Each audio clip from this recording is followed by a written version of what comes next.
Story 1, The Fifth Wheel That Wouldn't Unlatch. The kingpin screamed when it slipped, a sound like metal learning it could feel pain, and my tractor lurched hard enough to slam my teeth together. I watched the reefer trailer in my mirrors, 48 feet of white box tilt, then settle back onto the fifth wheel like it had decided to stay. The release handle was already pulled. The jaws should have opened. Instead, the locking bar snapped shut with a wet click as if something inside it had swallowed. On the catwalk, my flashlight beam shook across the greasy plate. A handprint, fresh, five-fingered, appeared in the thin frost on the trailer's apron. It wasn't mine, it was too small, and it was moving. My name's Robert Hayes, and on March 14th, 2023, I was hauling refrigerated pharmaceuticals from Reno to Omaha, time-sensitive, chained to the temperature log like it was a parole ankle monitor. The dispatch note said the load had to stay between 2 and 8 degrees Celsius. The reefer unit purred steady at 36 degrees F, and the trailer seal numbers matched. Everything was clean. Too clean, like a hospital corridor at midnight. Even the bills looked freshly printed, no coffee rings, no greasy thumb smears. The shipper, an anxious guy with pale eyebrows, kept rubbing his hands like he couldn't get warm. He told me without looking up, "Don't break the seal. If you hear anything, don't stop. You keep rolling until daylight." I laughed then because truckers laugh at superstition the way we laugh at potholes. But when he handed me the BOL, his fingers were blue at the tips. "If it asks," he whispered, "tell it you're already full." I'd been running nights on I-80 through the Nevada basin, the kind of stretch where the road looks poured into the dark and the sky feels low enough to scrape the top of your sleeper. Wind shoved at the trailer like a bully, and tumbleweeds skittered under my tandems. I stopped at a rest area near Battle Mountain because my hours were tight, and I needed a quick drop-hand hook swap with a yard mule that never showed. That's when the fifth wheel wouldn't unlatch. I cranked the landing gear down, pulled the air lines, yanked the pin, did everything by muscle memory. The trailer stayed married to my plate. When I climbed up to check, the frost on the apron had that handprint, and the fingers dragged slowly as if someone under the metal was testing the texture of cold. I should have called maintenance, should have called dispatch, but the reefer alarm chirped once, low temp deviation, and the display flickered like the unit was blinking. The sound came from inside the trailer, faint under the compressor hum, a soft, rhythmic thump like a person knocking politely from the other side of a wall. Thump, pause, thump, thump. The pattern carried a kind of patience that made my skin crawl. I backed away, boots slipping on gravel, and the air tasted of antifreeze and something sweetly rotten like fruit left in a hot cab. My flashlight caught the seal on the doors, still intact. Bright red plastic stamped with the shipper's number. It was impossible for anything to be inside and knocking. And yet the fifth wheel jaws clenched tighter, my release handle vibrating in my hand as if a nervous animal had it in its teeth. The thumping stopped the moment I climbed back into the cab. The silence felt worse. I started the engine and eased forward, testing. The trailer followed, obedient like nothing had happened. In my mirrors, the white box looked normal until the surface of the rear doors rippled just once like something pressed from the inside and slid away. I told myself it was wind. I told myself I was tired.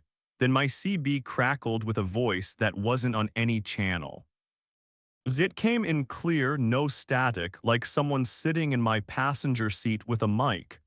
"Robert Hayes," it said, "how many are you carrying?" I almost dropped my coffee. My call sign wasn't on the air. I hadn't said my name to anyone but the shipper. My CB's squelch was turned up and the dial sat on 19. Still, the voice repeated, "How many are you carrying?" It was a woman's voice, calm, with a wet undertone, like she was speaking through cloth soaked in spit. "Who is this?" I said, and my own voice sounded too loud in the cab. The dash clock read 0217. Outside, the rest area lights buzzed with moths. No other rigs, no other humans. The reefer unit coughed, and the temperature display on my dash, wired into the trailer sensor, jumped from 36 degrees F to 28 degrees F in a blink. Frost feathered across the inside of my windshield at the edges. The heater blew lukewarm air that smelled like old pennies. Answer, the CB said. How many are you carrying? I remembered the shipper's whisper. If it asks, tell it you're already full. Already full, I said, hating how childish it sounded. A pause, then from behind me a sound from the sleeper curtain, fabric shifting as if someone sat up. The reefer unit outside changed pitch, a deeper growl, and the cab lights dimmed like the truck drew a breath.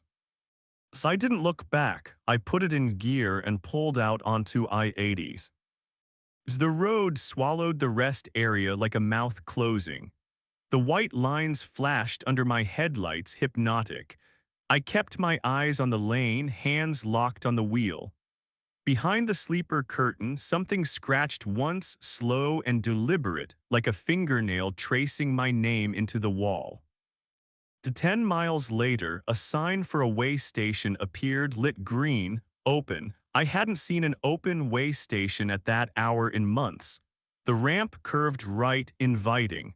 My eld chirped a warning about speed. I stayed on the main line. The CB hissed. Good, the voice said, pleased. Keep rolling, don't let them count you. My stomach turned them.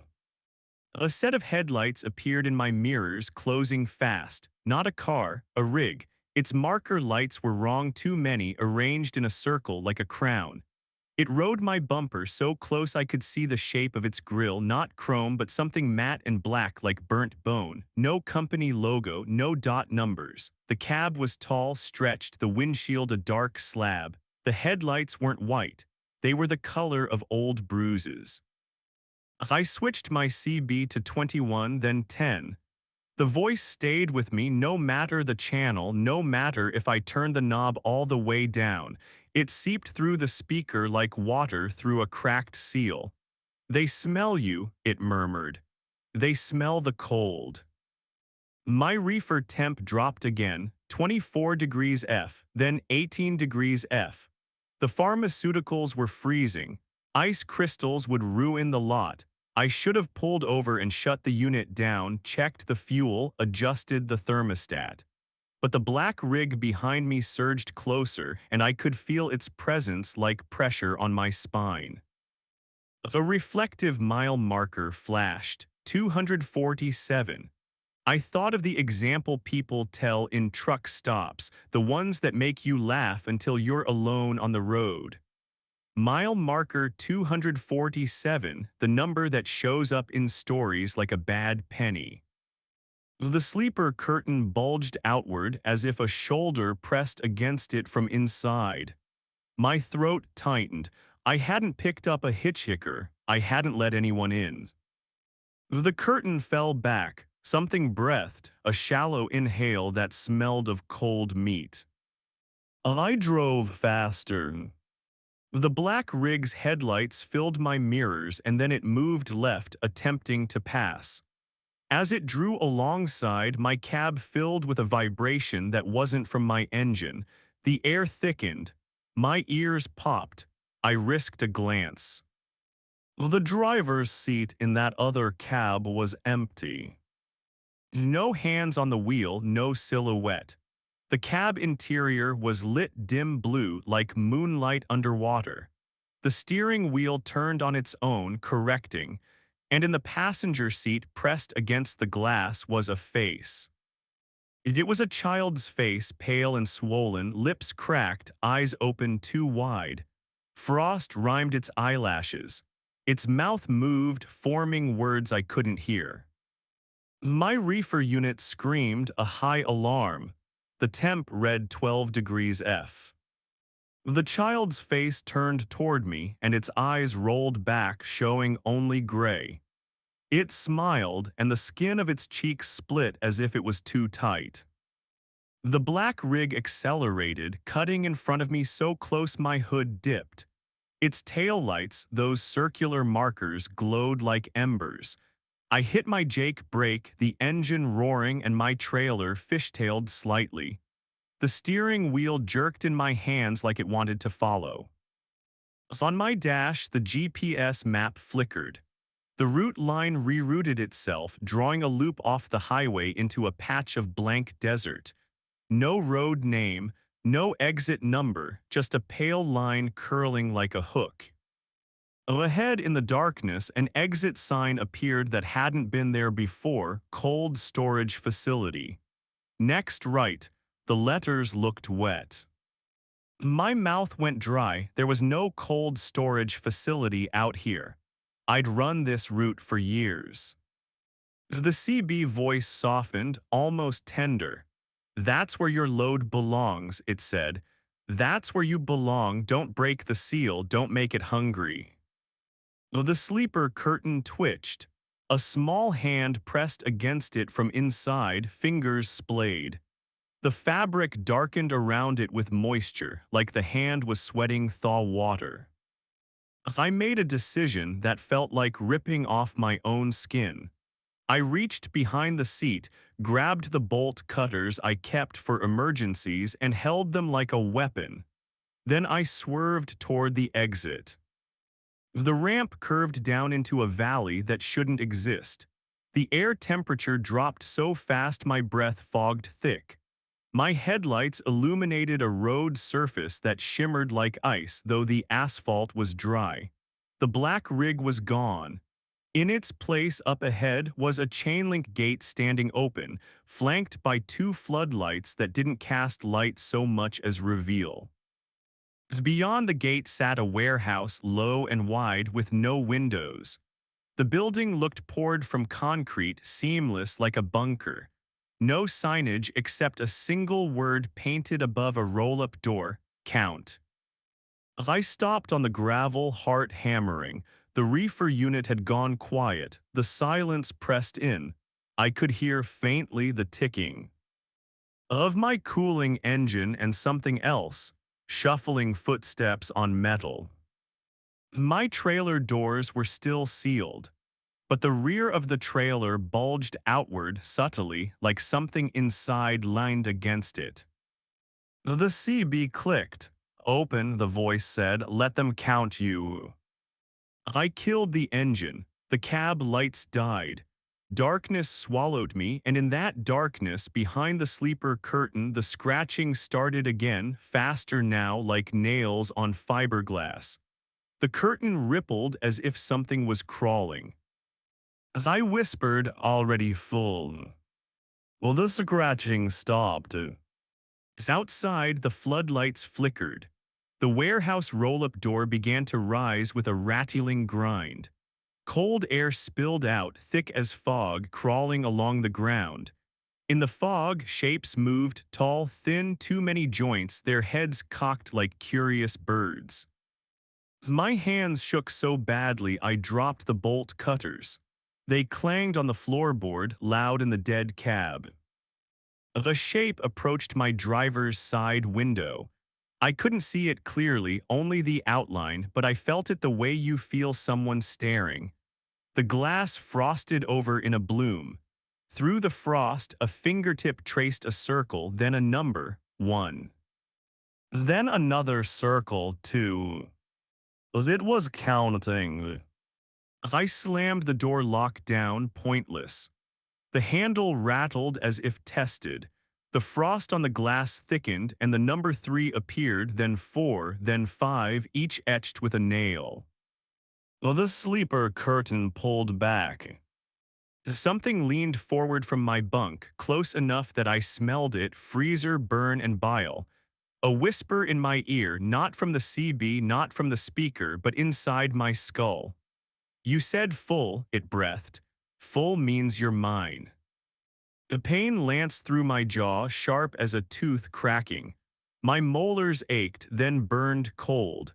I tasted blood. I pressed my tongue against my teeth and felt them loosening as if my mouth had become soft ground. Outside, the counting continued. 6, 7, 8. The shapes in the fog swayed impatient. I grabbed the bolt cutters and shoved them backward, slamming into whatever was behind me. The cutters hit something that felt like dense meat, and a sound came out of the sleeper, half laugh, half choking. The cab temperature dropped. My breath turned to crystals. In desperation, I reached for the ignition and turned the key. The engine coughed once, sluggish, like it didn't want to wake. The dash lights flickered weakly. The starter whined. The whisper behind me turned angry. No, it said. The warehouse fog surged, pouring toward my truck. The floodlights blew out with a pop.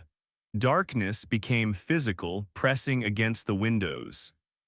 Then in that darkness, headlights flared, my own, reflecting off something inches in front of me. A face. It was my face, pressed against the windshield from the outside, eyes wide, mouth stretched open as if screaming soundlessly. Frost rhymed my eyebrows. My lips were split, bleeding. The face's breath fogged the glass in perfect sync with mine. I jerked back, slamming into the seat. The copy of me smiled, slow and cruel, and raised a hand. Its fingers were missing nails. Under the skin, something moved like worms. On the glass, it wrote with its fingertip, "Open." Behind me, the thing in my sleeper laughed softly. "They can't count you if you don't match," it whispered. The engine finally caught with a roar and I threw the truck into gear. Gravel sprayed. I tore away from the gate, headlights slicing through fog. The warehouse receded, but the road ahead wasn't the ramp anymore. It was a straight stretch of highway, black and endless, with no reflectors, no signs. The GPS map was blank, the screen showing only my truck icon floating in empty space. In my mirrors, the trailer was still there, but the white box was no longer smooth. Shapes pressed from inside, hands and faces bulging against the aluminum like bodies under ice. The seal on the doors had snapped, hanging in two pieces. The reefer unit started up again, louder than before, a grinding howl. The temperature display read degrees F. I drove for what felt like hours, but the dash clock stayed stuck at 0217. My phone had no signal. The CB was silent now, but the speaker hissed faintly, like someone breathing through it. The thing behind the curtain shifted, settling in like a passenger. I didn't dare look, my teeth ached loose, my fingers numb on the wheel. At some point, lights appeared ahead, a truck stop.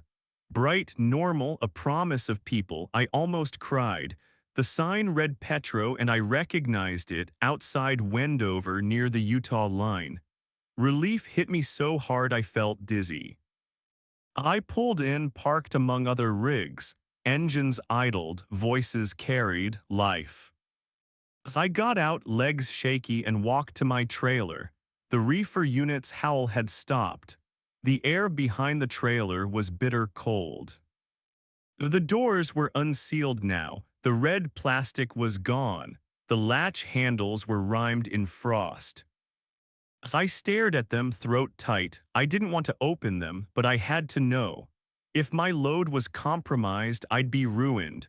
Worse, if something was inside. As I grabbed the handle and pulled. The lead. The door swung open easily, too easily, and cold air poured out like a living thing. Inside, the trailer was empty. No pallets, no pharmaceuticals, nothing. Just frost coating the walls and floor in intricate patterns, like fingerprints multiplied 1,000 times.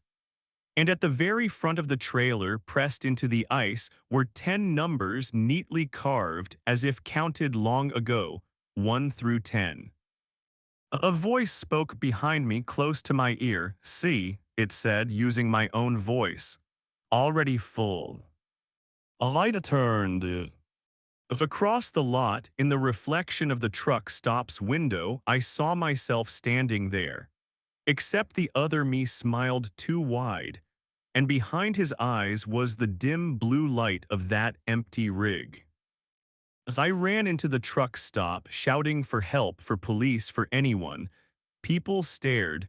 A cashier asked if I was drunk. I tried to explain, words tumbling, but when I looked back out the window, my rig was gone. Not just moved, gone. The parking space was empty, dry asphalt, as if my 18-wheeler had never been there. The dispatch called my phone at 02:17 and asked why my ELD showed me off route in a location that didn't exist. I've been off the road since then. I can't sleep in a room with curtains.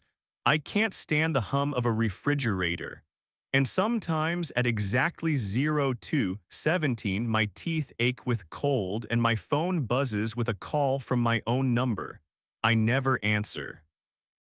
Last week, a driver named Marcus Chen posted on a forum about a load that vanished on I-80, about a fifth wheel that wouldn't unlatch.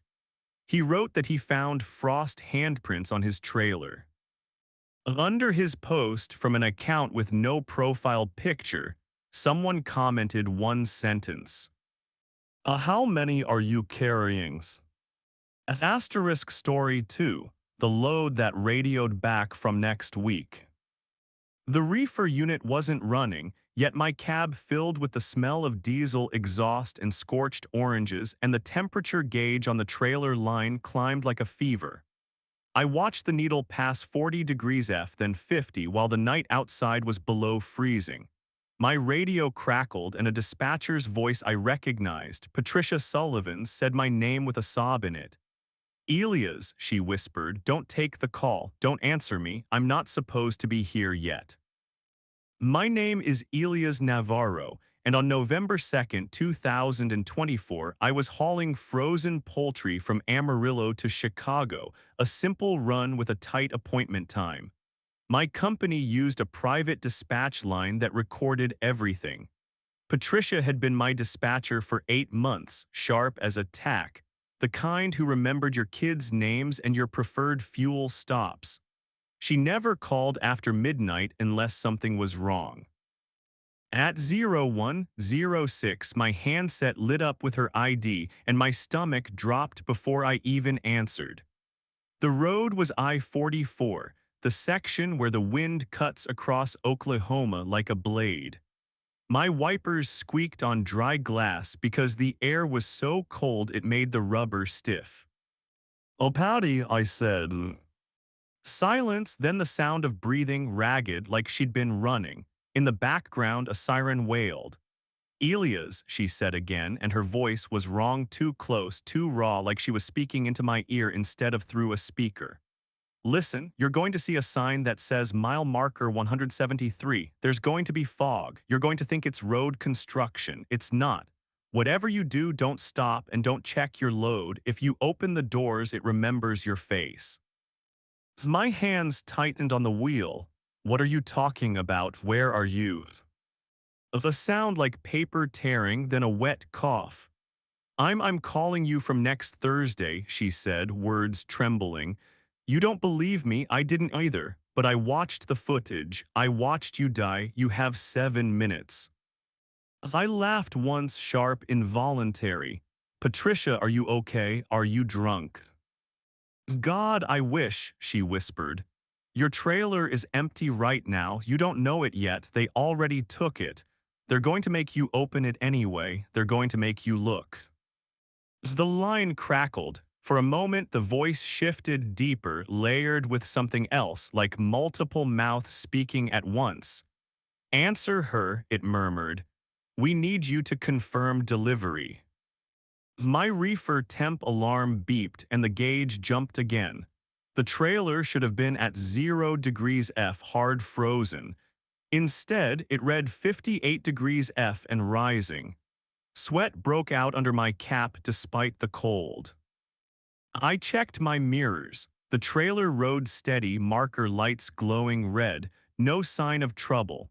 The road ahead was empty, just the ribbon of asphalt and the occasional reflective post. Patricia, I said, forcing calm, I'm not stopping. I'll call you back when I hit Tulsa.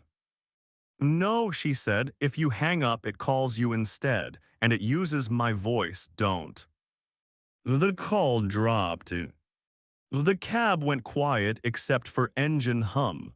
My handset screen went dark. Then my radio, tuned to the company frequency, lit up without me touching it. Patricia's voice returned, but cleaner now, professional. Navarro, confirm your location. A chill crawled up my spine. It sounded like H. But the emotion was gone, replaced by a flat cadence like she was reading from a script. I'm on I-44 eastbound, approaching mile marker 160, I said before I could stop myself. A copy, the radio said, stand by for inspection. Inspection, there was no way station in the next 50 miles. Ahead in the distance, orange lights bloomed, not construction cones, too steady, too symmetrical. As I got closer, I saw a line of road flares forming a funnel into the shoulder. A signboard blinked, safety check, pull over. My heart hammered. The shoulder was crowded with shapes, people in reflective vests, their faces hidden by the glare. A pickup truck sat sideways, blocking the right lane, forcing traffic to slow, but there was no other traffic, only me. The radio hissed. Comply, Patricia's voice said. I thought of the first call, the sob in her voice, the sirens. Next Thursday, I shouldn't believe it. But my skin prickled with certainty that the warning was real. I stayed in the left lane, passing the flares. The pickup's headlights swung toward me like eyes. For a second, I saw the driver, no face, just a smooth, pale surface where features should be.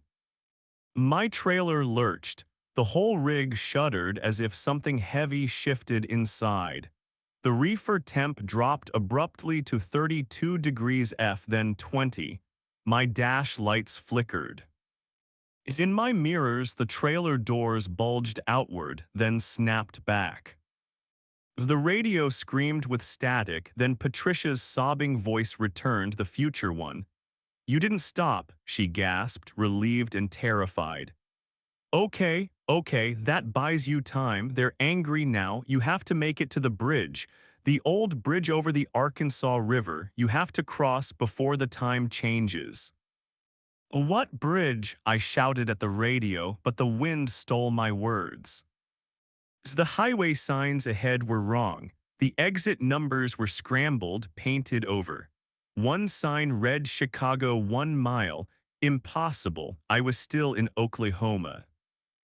My GPS showed my truck icon drifting off the mapped road, sliding into a gray area labeled no data. The reefer unit, which hadn't been running, suddenly kicked on by itself.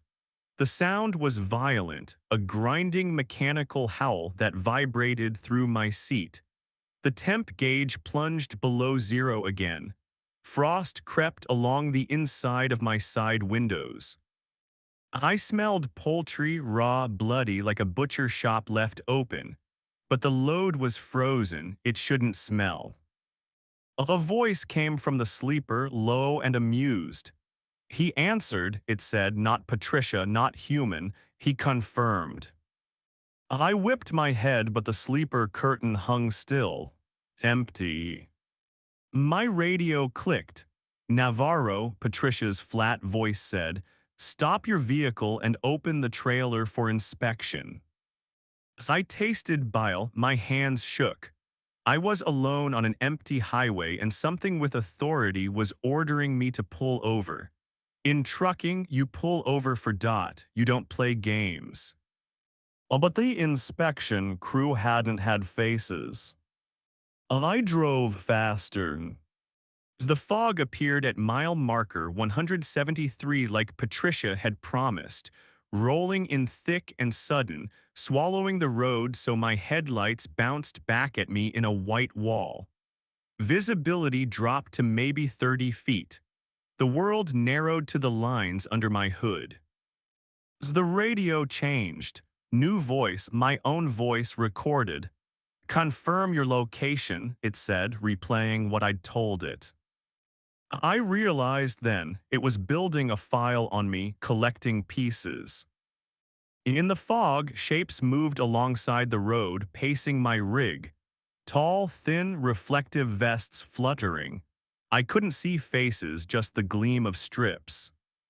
My trailer shook again harder, and I heard something slam inside, like bodies thrown against metal. The future Patricia screamed, "Don't look back, don't let it make you check the load." I clenched my jaw so hard my teeth hurt. My eyes burned from staring into fog. A sign emerged from the whiteness, bridge ahead. The letters were rusted old, relief surged. Then the sign changed as I passed under it, the reflective surface rippling. It now read, "End of week." The bridge rose out of the fog, an old steel truss spanning black water. No streetlights. The structure looked like a rib cage. As my front tires hit the metal grating, my radio went dead silent. The reefer unit stopped. For a heartbeat, there was only the sound of my engine and the hollow clang of tires on steel. Then from behind me, a loud bang as the trailer doors slammed outward. The seal had broken. A cold air surged forward into the cab, carrying the stench of rot and feathers. I heard fluttering, frantic, like thousands of wings beating inside a box. My trailer should have been packed with frozen chicken, shrink-wrapped, not alive. I kept driving, eyes forward, but the sound grew louder, a roar of wings and scraping claws. The trailer rocked side to side, threatening to tip. My steering went light. Halfway across the bridge, the fog below parted, and I saw something in the water. A line of trucks submerged nose down, their trailers jutting out like gravestones. Dozens, maybe hundreds, all different makes. All tea. Wrapped beneath the bridge as if the river had collected them. And on each trailer, the doors hung open, empty. My heart stopped. A voice whispered from the radio speaker, though it was powered off. "Deliver," it said. The bridge began to vibrate. Bolts rattled. The steel truss groaned like an animal waking. Ahead, the far end of the bridge shimmered, not with fog but with something like heat waves, as if the air itself was bending. The future Patricia's voice returned, faint, like a transmission from far away. "Elias," she cried, "you're crossing into it. If you make it out, you can't come back, you can't tell anyone. They'll use your words, they'll use your voice, just keep driving." So I wanted to scream, I wanted to stop. I wanted to open the doors and see what was happening because not knowing was shredding my mind. But I knew the moment I looked, it would have me. The trailer rocked violently. Something hit the inside of the doors from within again and again like a battering ram. My speed dropped. The engine bogged as if the air had thickened. Then from the fog behind, headlights appeared, an inspection pickup, keeping pace, blocking retreat. In its driver's seat, the faceless figure raised a hand and pointed at my trailer. "It opens." The word formed in my mind, not spoken aloud. My hands moved without my permission. I reached for the trailer brake lever on the dash, pulled it. The rig jerked as the trailer brakes locked, slowing me sharply. The trailer swung slightly and the fifth wheel groaned. No, I yelled, forcing my hand back, releasing it. But the damage was done. The trailer had shifted and the doors, already unsealed, burst open. A blizzard of feathers erupted, blasting into the fog, not frozen chicken. Birds, live, screaming birds, their bodies slick and raw as if plucked. Hundreds poured out, flapping broken wings, slamming into the bridge rails, tumbling into the river. Their eyes were human eyes, wide with panic. I gagged, tears streamed from the stench, blood, ammonia, decay. Is inside the trailer, among the chaos, was a figure standing upright at the front, silhouetted by a pale blue light that didn't belong. It was Patricia Sullivan. Her hair hung in wet ropes. Her dispatcher headset was still on her head. Her uniform shirt was torn, stained dark. She looked at me with hollow eyes. Her mouth opened, and my own voice came out. Confirmed delivery, it said. The bridge's far end shimmered closer, like a tear in reality. The air smelled of ozone and old paperwork. Patricia smiled, slow, broken. Next Thursday, she mouthed silently. Then she stepped forward, and her body blurred, stretching like a smear of ink across paper, and the birds followed her, funneling out of my trailer into the rippling air ahead, as if being sucked through. My trailer emptied in seconds, leaving only frost and blood streaks. The moment the last bird vanished, the bridge stopped shaking. The radio came back to life with a calm, automated tone. Delivery confirmed, it said. Thank you for your compliance. I crossed the far end of the bridge. The fog was gone, the highway was normal. My GPS snapped back to mapped roads. The dash clock jumped forward 6 days in one blink. My phone buzzed with missed calls, voicemails, one from dispatch. I listened with trembling fingers. Patricia's voice, normal, cheerful. Hey, Elia's just checking in. We're gonna have a safety inspection sweep next Thursday. Make sure your seals are intact, okay? I pulled onto the shoulder and vomited until my throat bled. I quit that day. I sold my rig. I changed my number. But every Thursday, my new phone lights up at 0106 with a call from an unknown line. When I ignore it, the voicemail comes anyway. It's my own voice, calm and professional, asking me to confirm my location. And somewhere under an old bridge over the Arkansas River, a line of empty trailers waits in black water, doors open, ready for the next load to be remembered. As asterisk story 3, the desert exit that 8MY manifest. The paperwork went first. One moment my manifest sat on the dash under a pen, clipped neat, the ink still smelling fresh. The next, the pages curled like they'd been held over a flame, blackening from the edges inward without heat, without smoke, until the words turned to ash and slid off my dash in a silent drift. Outside the windshield, the exit sign for Route 66 tilted toward me like it was leaning in to read. The reflective letters shimmered and rearranged themselves into a different message. Return load. My name is Naomi Kirkland, and on July 9, 2022, I was hauling a sealed container of high-end electronics from Los Angeles to Albuquerque, a simple dry van run with a hazmat placard only because the batteries were lithium. The shipper had been smug, bragging about the value. "Don't stop in the desert," he'd said with a grin like it was a joke. "Out there, the map doesn't always match." I'd rolled my eyes. I had a new Kenworth T680, a solid engine and a route I'd driven plenty, I-15 to I-40, then Downs. But the desert that night felt wrong from the start.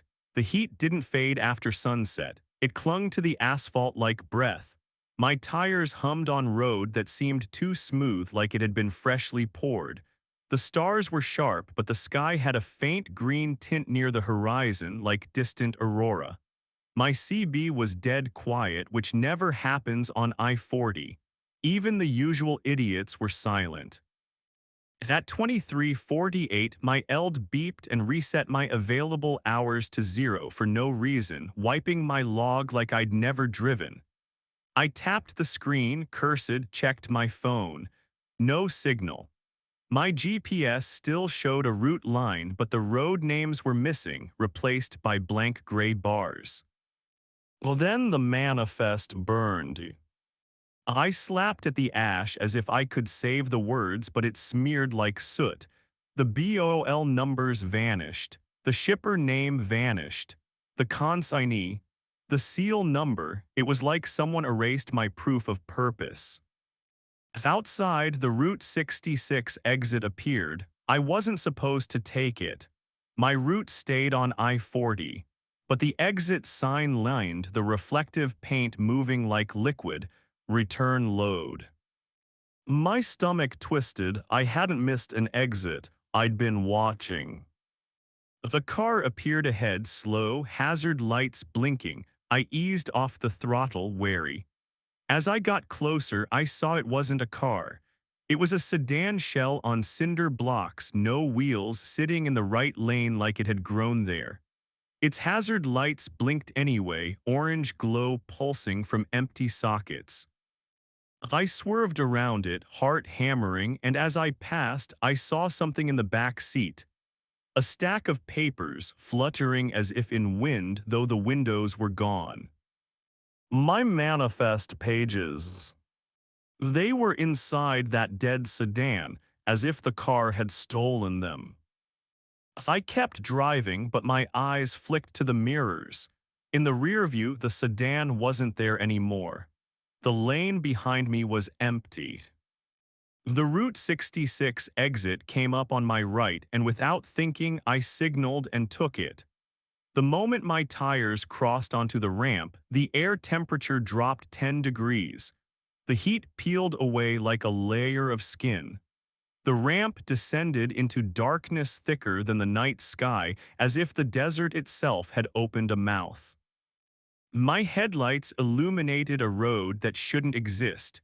Cracked pavement lined with old billboards advertising products that didn't exist anymore, cigarettes with smiling babies, soda brands I'd never heard of.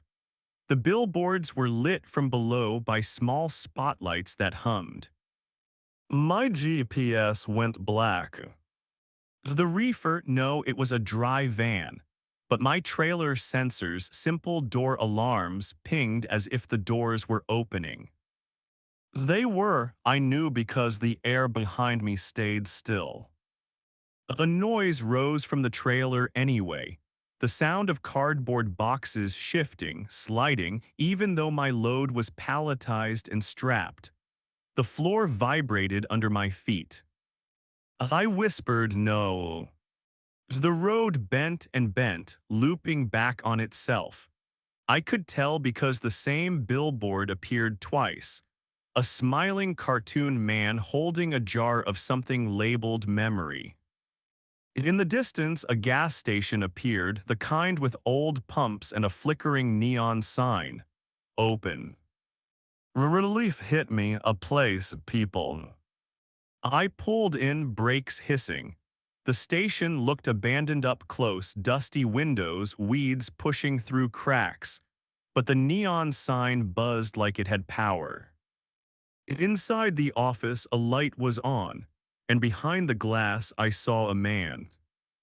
He wore a reflective vest like a highway worker, but it was dirty, stained with old blood. His face was obscured by shadow. He lifted a hand slowly and beckoned. My instincts screamed no, but I needed my manifest. Without it, I couldn't prove what I was hauling, couldn't deliver, couldn't get paid.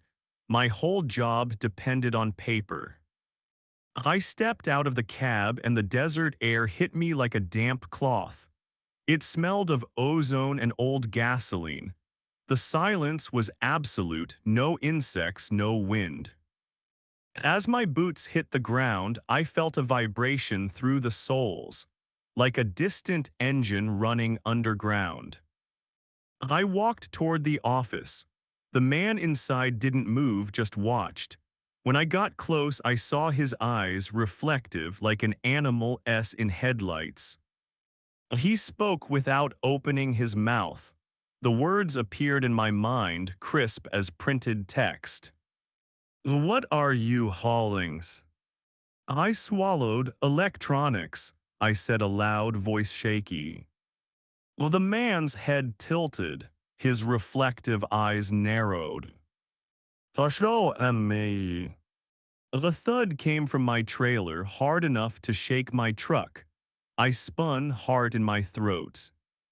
The trailer doors bulged outward as if something inside leaned against them. The bulge moved, sliding along the seam like a hand pressing. My door alarm pinged again. I backed away. No, I whispered, it's sealed. The man's eyes widened. In my head, the words returned sharper. It opens. I ran back to my cab, slammed the door, locked it. My hands trembled on the wheel. I hit the ignition. Oh, nothing. Oh, the engine didn't turn over. The dash lights flickered, then died. As outside, the neon open sign flickered to closed, then back to open, faster and faster like a strobe. Well, the man stepped out of the office. And in the light, I saw his face. It was made of paper. Layers of manifest pages, BOL's receipts, all stapled and folded into the rough shape of a human head. The printed words crawled across it like insects. Where his mouth should be was a tear in the paper, edges ragged. As he walked toward my truck, and with each step the ground vibrated harder, like something beneath the station was waking. My cab filled with the smell of burning ink. The paper-faced man pressed his hands to my driver's side window. His fingers were strips of paper too, fluttering. He leaned close and I saw the words on his face. Names, dates, loads. A trucker names. Routes. All of them crossed out. He tore a strip from his own cheek and held it up. On it was my name, Naomi Kirkland. Then he peeled it away and the skin beneath wasn't flesh. It was blank. My chest tightened. If he took my name, what happened to me? I fumbled for my phone, no signal. I grabbed my CB mic. Static. The strip of paper with my name fluttered, and the letters began to fade. I slammed my fist against the window. Stop. The paper man's mouth tear widened into something like a smile. He pressed the strip of paper to the glass. The glass absorbed it. The pain flared in my scalp, sharp and cold, as if something was peeling inside my head. Memories flickered, my childhood home, my mother's voice, then blurred. I screamed and shoved the door open, stumbling out. I grabbed the strip of paper from the glass, but it was gone, melted into the window. The paper man stepped back and gestured toward my trailer. It opens. The trailer doors bulged again. The vibration under the ground grew into a low rumble. I knew then the station wasn't just a station. It was a throat. It was swallowing names, swallowing proof, swallowing purpose. I ran to the trailer latch. My hands were numb. I grabbed the seal, still intact, my own seal number now meaningless because the manifest was gone, and snapped it with bolt cutters. The moment the plastic broke, the rumble stopped. Silence. I swung the doors open. The trailer was empty. No pallets, no electronics, nothing. Except for stacks of paper lining the floor piled like snowdrifts. Manifests, bills of lading, receipts, thousands of them. And in the center, a hole in the floor of the trailer, perfectly circular, maybe 3 feet wide, dropping into darkness. Cold air rose from it, smelling of damp paper and graves. From the hole, a hand reached up. It was my hand. The same scar on the knuckle from when I'd caught it on a ratchet strap. Same chipped nail polish. The hand flexed, feeling the air. Then another hand, another. Dozens of hands reached up, all identical to mine, clawing at the trailer floor, as if versions of me were stacked below, trying to climb out. I staggered back, gagging. The paper man stood behind me now, close enough that his paper skin rustled. In my head, the words whispered like wind through pages. Return load. I realized the load wasn't electronics. The load was me, my identity, my name, my memories. The hands in the hole grabbed the trailer edge, pulling. A face appeared, my face, but the eyes were blank paper. The mouth opened, and a voice came out like pages flipping fast. We need your signature, it said.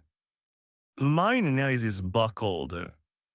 I ran back to the cab, desperate, but when I looked up, the cab door was gone. The truck was gone. The gas station was gone. Only the road remained, stretching into desert darkness, with Route 66 signs lining like crooked teeth. I walked for what felt like hours, throat raw from screaming until headlights appeared. A real truck, a real person. He stopped, asked if I needed help. I tried to tell him my name. But when I opened my mouth, nothing came out, no sound. My tongue felt heavy, as if covered in paper. He looked at me strangely. Ma'am, you okay? I nodded, tears burning. He offered me his phone, call someone. I took it, hands shaking, and stared at the keypad. I couldn't remember any numbers. Not my own, not anyone's. In the reflection of his side mirror, I saw my face. Where my name should have been in my mind, there was blank space. And on the highway behind us, a Route 66 sign shimmered and rearranged its letters. Return load. Asterisk Story 4, the reefer unit that learned to breathe. The reefer's exhaust stack flexed like a throat and exhaled a plume of white fog that smelled like hospital bleach and warm blood.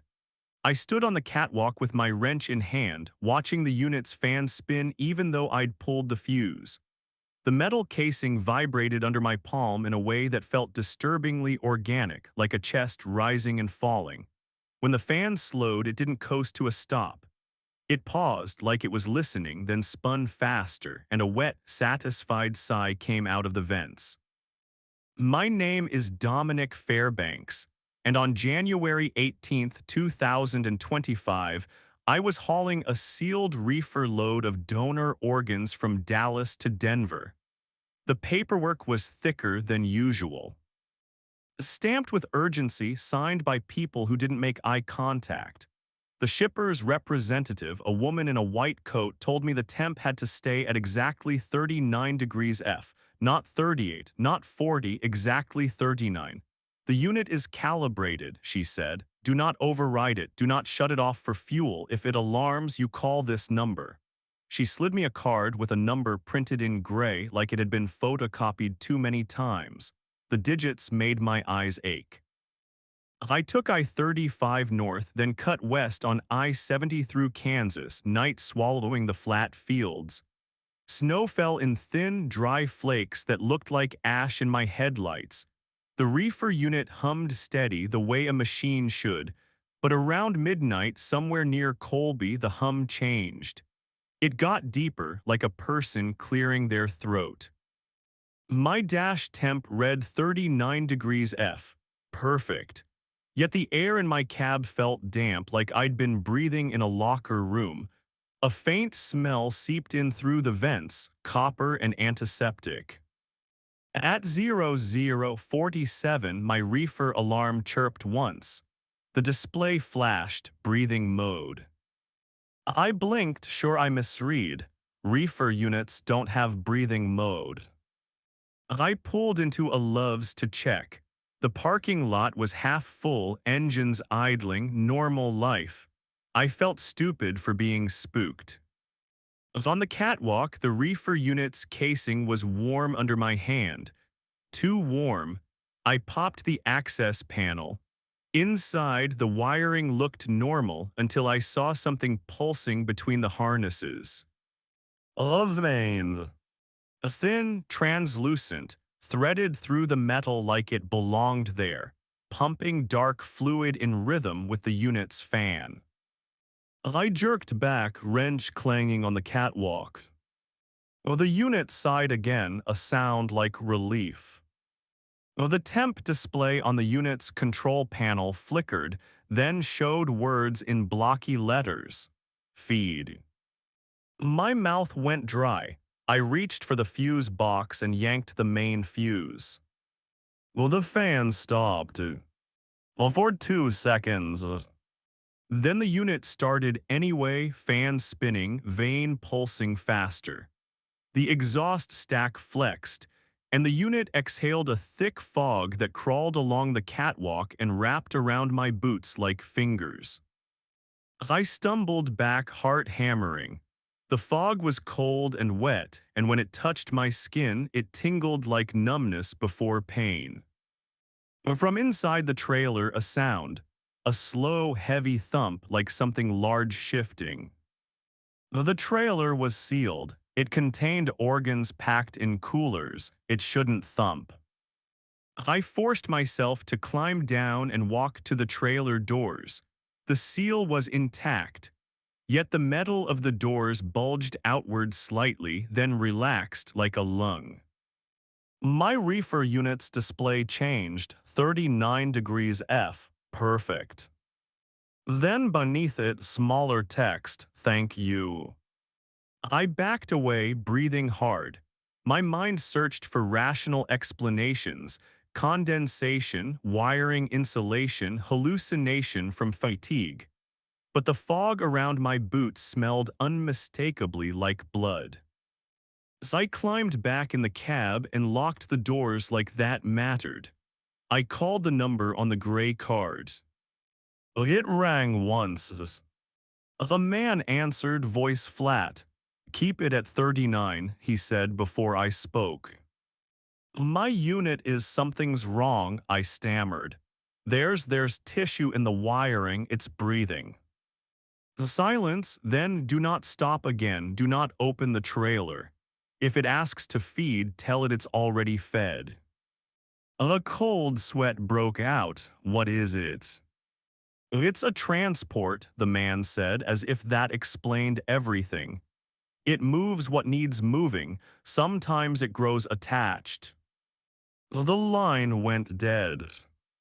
As I sat there staring at my steering wheel, hands shaking. Outside, trucks came and went, drivers laughing unaware. My reefer unit hummed like a contented animal. As I pulled back onto I-70. For an hour, nothing happened. The temp stayed at 39 degrees F. The fog smell faded. Then near Hays, Kansas, I felt a gentle vibration through my seat, like someone tapping from below. The dash temp still read 39 degrees F, but my cab air grew colder and my breath fogged. All the sleeper curtains stirred. A sound came from the trailer, through the kingpin, through the frame. A heartbeat. A slow, strong. My own heart tried to match it, and I felt dizzy. The reefer unit's hum shifted into a low moan, and the control panel in my dash, linked to the reefer, displayed a new message. Listen. I didn't want to, but the sound filled my head anyway. A wet internal slosh like organs shifting in a body. Then a whisper, not through the radio, not through the CB, but through the vibration of the truck itself. Cold, it said. So cold, hold. My hands tightened on the wheel until my knuckles ached. You're a machine, I whispered. You're not talking. The trailer heartbeat sped up. The pain bloomed in my chest, sharp and cold, like frost forming around my ribs. I gasped, and my breath came out pink-tinged. The reefer unit moaned louder. The message on the dash changed, share. I felt something tug at me, not physically, but like a pressure inside my sternum, as if my own organs were being gently pulled toward the back of the cab. I swerved slightly, catching myself. Cars honked.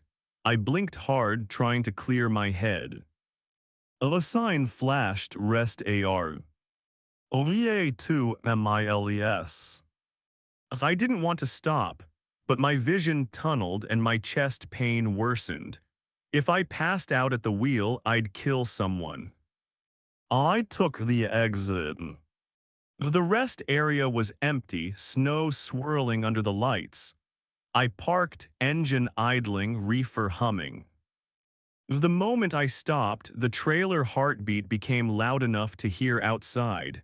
Thump, thump, thump. I got out, legs shaky, and walked toward the trailer. The air was frigid, but the space behind the reefer unit was warmer, like standing near a living body. The reefer exhaust stack flexed, and a voice came out of it in a wet hiss.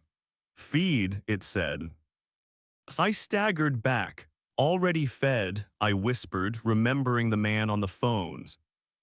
The unit paused, fan slowing like a breath held. Then, with a sound like a tongue clicking, the reefer unit's side panel opened by itself. Hinges creaked. Inside, the pulsing veins swelled. A tube extended, no, not a tube. A slick, muscular tendril reaching toward me. I froze, brain screaming run, but my legs wouldn't move. The tendril brushed my jacket sleeve. Cold shot through me, numbing my arm. The fabric stiffened with frost. The tendril slid up, seeking skin. I tore off my glove and swung my fist, punching the tendril. My knuckles hit something rubbery and warm, and the tendril recoiled. The reefer unit emitted a sound like hurt. The trailer heartbeat raced and my chest pain spiked. I fell to my knees on icy pavement, gasping. The tendril reached again, faster, and wrapped around my wrist. It was cold and slick. I felt my pulse through it, and then I felt something else. My blood being pulled not out but through my skin, as if the tendril drank me by touch. My vision blurred. In my mind, images flashed, hospital corridors, operating tables, organs laid out on metal trays, the smell of bleach, the sound of scissors. The reefer unit whispered, satisfied, warm inside, share. I screamed and grabbed my knife from my belt, slicing at the tendril. The blade cut into it, and dark fluid spilled, thick, almost black, smelling of formaldehyde. The tendril snapped back into the unit, and the side panel slammed shut.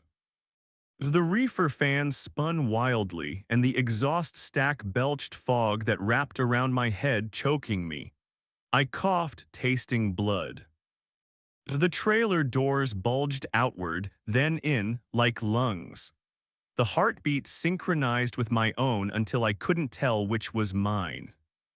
I crawled back to the cab, dragging myself, fingers numb. I slammed the door, locked it, shook so hard my teeth chattered. On the dash, the reefer control message blinked. Do not waste. My chest felt hollow, like something had been removed. I drove. I drove through the night, refusing to stop, ignoring fuel warnings, ignoring my own dizziness. The reefer unit hummed contentedly. The trailer heartbeat slowed to a steady, restful rhythm. As at dawn near Denver, I pulled into the hospital loading dock, shaking, pale. The receiving team waited with coolers and clipboards.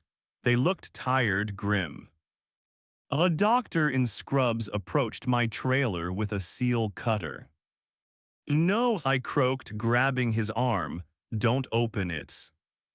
He looked at me like I was crazy. We have to. The reefer unit's exhaust stack flexed. The fan paused as if listening. The doctor cut the seal. The trailer doors swung open. Inside, stacked neatly on pallets, were coolers. But the labels weren't for organs. They were for parts. My parts. Each cooler had my name printed in black, DOMINIC Fairbanks. Heart, lungs, liver, KIDNEYS. I screamed, the dock workers stared, confused. The doctor opened the first cooler. Its inside was a heart, still beating slowly in ice, connected to a thin, translucent vein that ran out of the cooler through the trailer and disappeared into the reefer unit's wiring. The reefer unit sighed. In my chest, the pain vanished. Because there was nothing left there to hurt. They didn't believe me when I said I felt empty. The scans showed something impossible. My ribs intact, my skin whole, but my chest cavity hollow, lined with frost. I'm alive somehow, but when I stand near a refrigerator, I hear a heartbeat. When I sleep, I feel something tugging inside me like a vein being reeled. And sometimes, in the quiet of my apartment, the hum of my AC shifts, deepens, and exhales a fog that smells like bleach. A wet hiss fills the vents. Offeed. At Asterisk Story 5, the way station that only WEIGHED souls. The scale didn't show pounds, it showed years.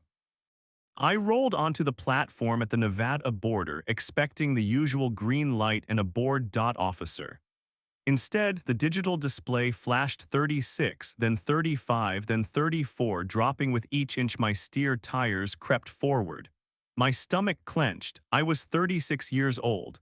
The number shouldn't have been on a way station board. The red light stayed on and a speaker crackled above my hood.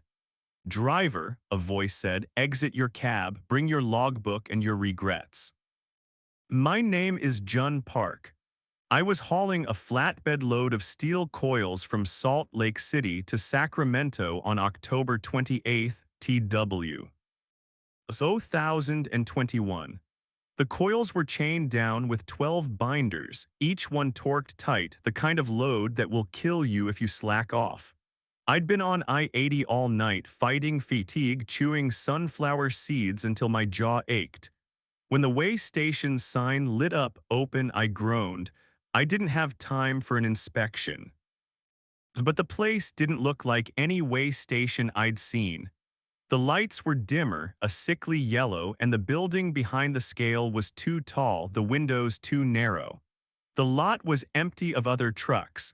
No cruisers, no cones, just the scale platform and the glowing board. I eased onto it, Jake brake rattling, and watched the display shift. On 36, 35, 34. It dropped faster as I rolled. My hands went slick on the wheel. I stopped and the number froze at 29. I was not 29. The speaker crackled, exit your cab.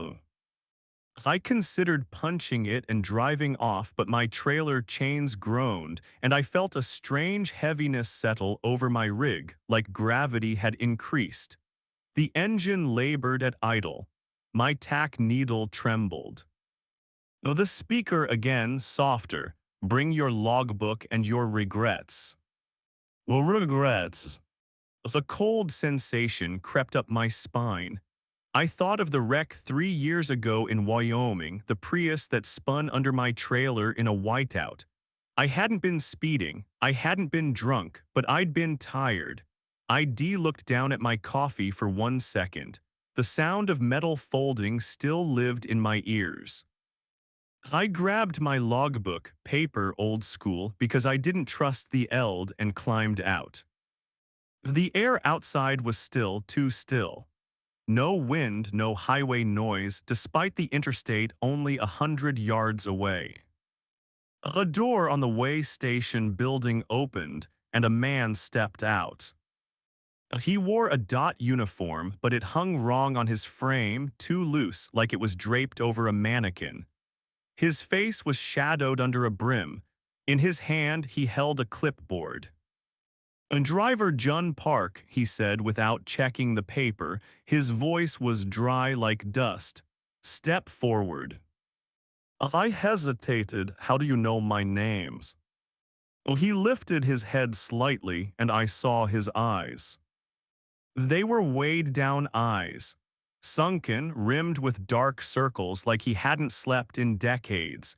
In each pupil, numbers flickered like a digital display. Step forward, he repeated. I walked, boots thudding on the scale platform. The steel under my feet felt cold enough to burn. He held out the clipboard. Instead of inspection forms, the paper was blank except for one line. List your load. I swallowed. Steel coils, I said. The man's pen scratched the paper, writing without touching. The words appeared in ink by themselves, steel coils. Then another line formed. List your debt. My throat tightened. I don't. The display board behind my truck flashed. 29, 28, 27. Each number drop felt like a punch to my chest. My breath came harder. As the man leaned closer, I smelled old paper and mildew. You know your debt, he whispered. Its images flickered in my mind. The Prius driver's hands on the wheel, the moment of impact, the sound of her screaming cut off. As I didn't mean, I began. The man's pen scratched again, the paper filled with words PRIUS, one life. Mine is weekend. The way station door behind him opened wider, and I saw inside. Not an office. A long hallway lined with scale platforms, each one occupied by a truck. Dozens of rigs parked nose to tail in dim yellow light. Drivers stood beside them, faces gray, clutching logbooks, staring at digital boards that flashed numbers and names. Some drivers looked ancient, some looked like teenagers. Their expressions were identical, dread and resignation. A woman sobbed somewhere down the hall. Well, the man gestured. Bring your truck inside, he said. No, I said, backing up, I'm leaving. As I turned to climb back into my cab, the scale platform under my feet vibrated. The chains on my load rattled. My truck's headlights flickered. The display board flashed 26. I felt my skin tighten like it was shrinking over my bones. My hands looked slightly older, veins more prominent. I stumbled, staring. Was I imagining it? The dot man's voice was patient. You can pay in years, he said, or you can pay in load. The load. My flatbed coils groaned, the steel shifting as if alive. As I grabbed the cab handle and hauled myself up, the seat felt too low, like I'd grown taller. The steering wheel was farther away. I started the engine. It roared, then choked as if something held it. The dot man climbed onto my step with impossible speed, leaning into my open window. His eyes flickered numbers. "You have 5 minutes before the board reaches zero," he whispered. "At zero, we weigh what's left." I slammed the window up, nearly catching his fingers. The glass fogged instantly, and on it from the inside a number appeared: 25. I hit the gas. The truck didn't move. The scale platform held it like glue. A panic surged. I threw it into low gear, revved. The engine screamed. My tires spun, rubber burning, still no movement. The display 24, 23. As I felt pain in my joints, a sudden stiffness like arthritis. My vision blurred at the edges. In the mirror, I saw my face. Wrinkles where there hadn't been, stubble gone gray. I screamed and slammed the steering wheel. The CB crackled, though I hadn't turned it on. A chorus of voices overlapping, desperate. "Don't pay in years," someone whispered. "Don't." Another voice sobbing. I gave them my load. They still took my time. The dot man's voice came through the CB2, calm. "Choose." Outside, the way station door opened wider, and cold air flowed out like a draft from a freezer. As I looked back at my flatbed load, 12 binders, steel coils worth maybe 80 grand. A load or years.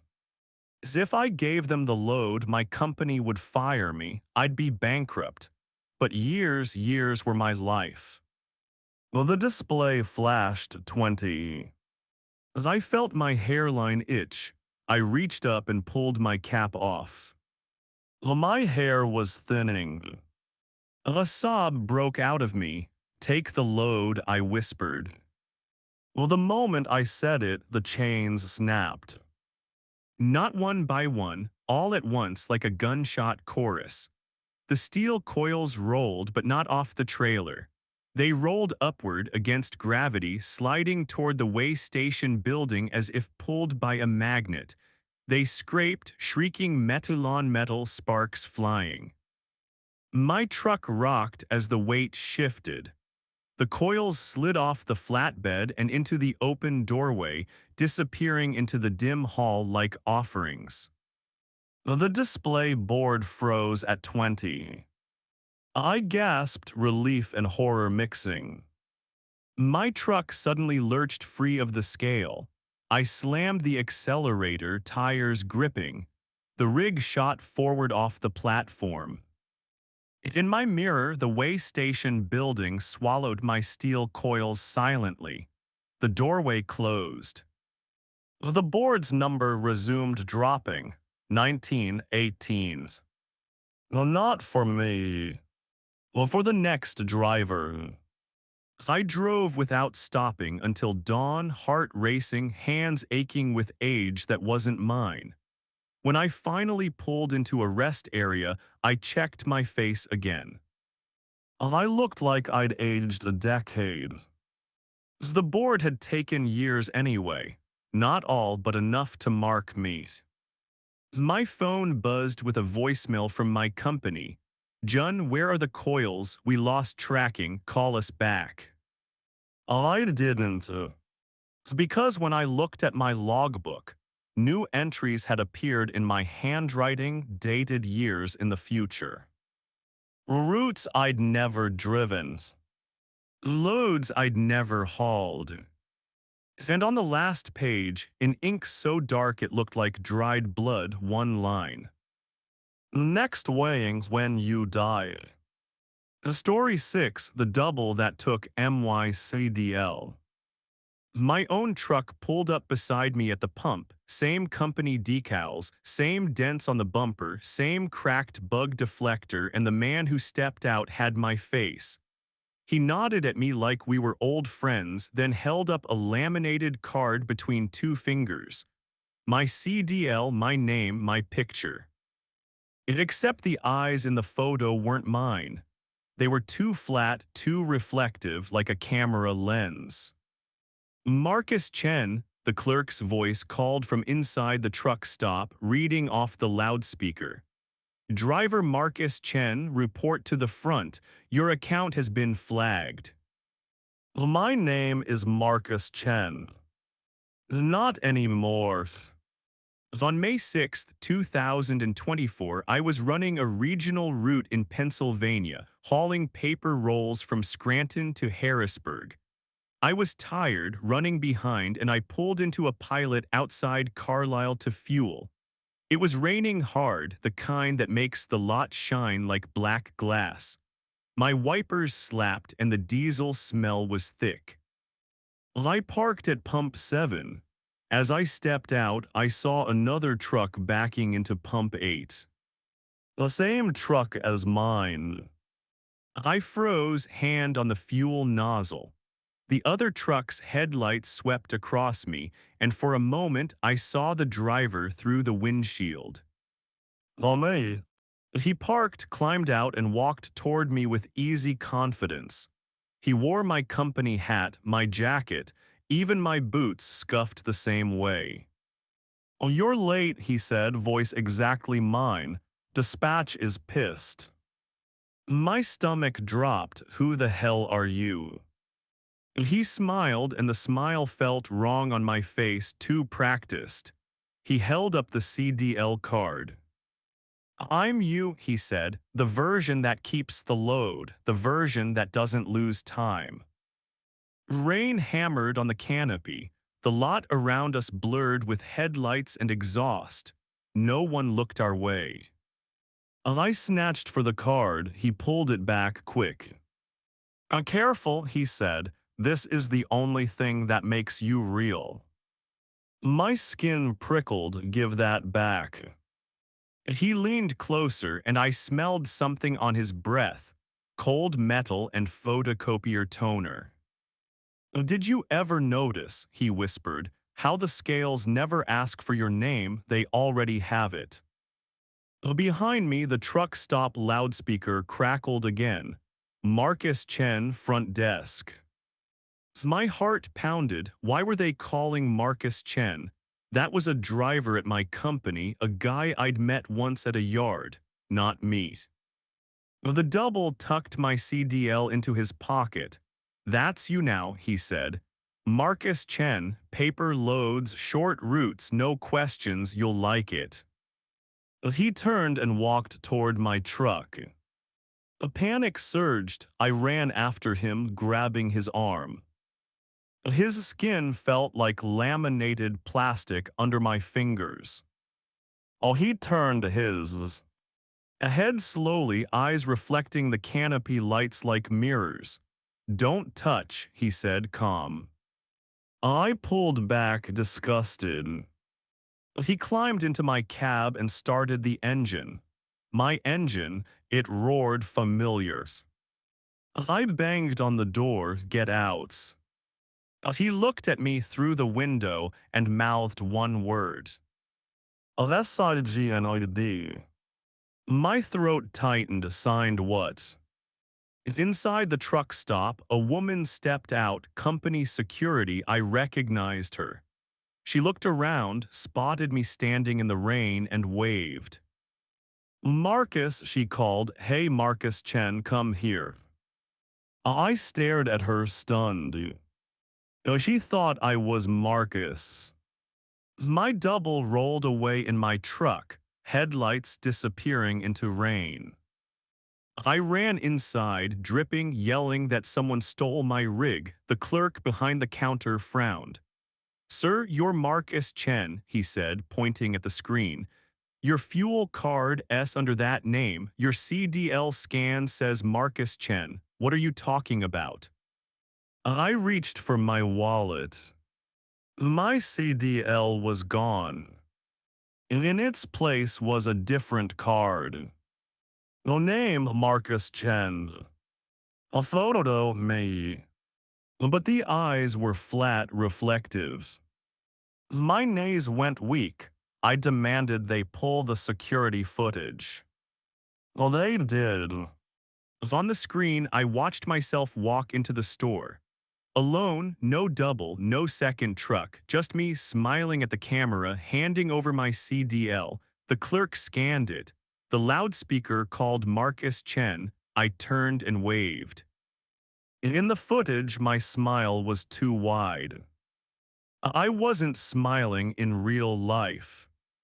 Well, the security woman's expression hardened. "Sir," she said, "you're having some kind of episode. Do you need medical assistance?" I tried to call dispatch. The number in my phone had changed. My dispatcher answered, but her voice was unfamiliar. "This is Patricia Sullivan," she said. "Who is this?" "Oh, Patricia Sullivan. I'd never had a dispatcher named that." I started. As I couldn't remember my own names. As it was on the tip of my tongue, but it slid away like a wet bar of soap. As in my head, I heard my double's voice. "This is the only thing that makes you real."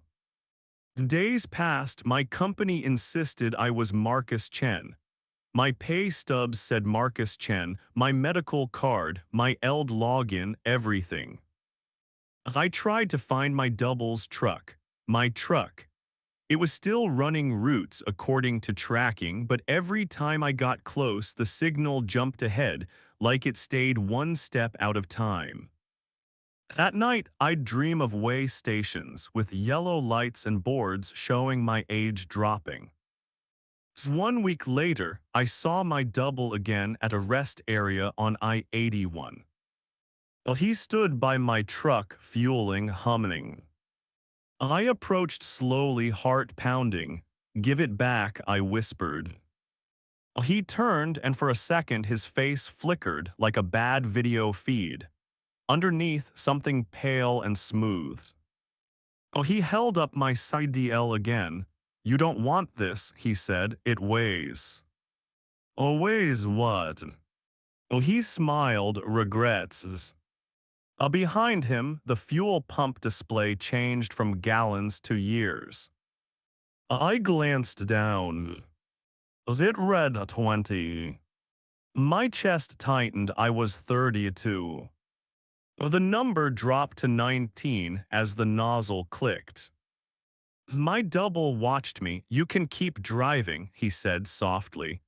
"Or you can stop and remember who you are. Either way, you lose time." I lunged for the CDL. His hand snapped out, grabbing my wrist. His grip was icy, and pain shot up my arm like my bones were being compressed. "Assigned," he whispered. In my mind, I saw an image. A clipboard, blank paper, my hand holding a pen, signing a line without knowing what it was. A way station hallway. A board dropping numbers. I screamed and yanked free, stumbling. My double stepped back, slipped the CDL into his pocket, and climbed into my truck.